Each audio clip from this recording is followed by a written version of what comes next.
Good morning. This is Dallas Townsend with the CBS World News Roundup. Secretary of State Vance today is nearing the halfway point in his visit to Peking. So far, the Secretary has done a lot of talking, but no concrete results are apparent yet.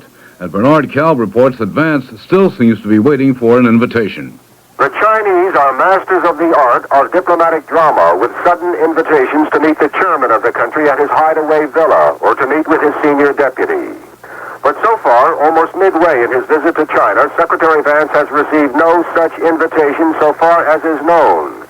And this has touched off some speculation that the Sino-American talks have only confirmed the deadlock on how to deal with Taiwan.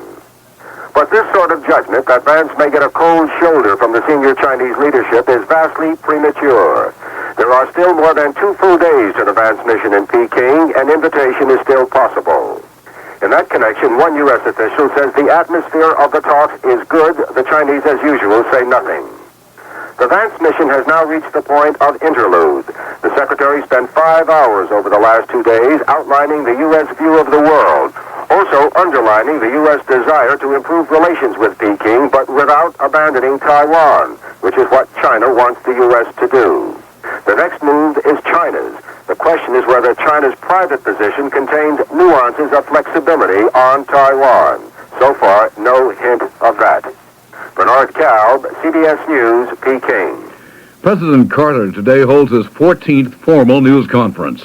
It will be broadcast live over many of these CBS radio network stations at 2:30 p.m. Eastern Daylight Time, and undoubtedly it will contain questions about Budget Director Burt Lance's banking activities and related matters.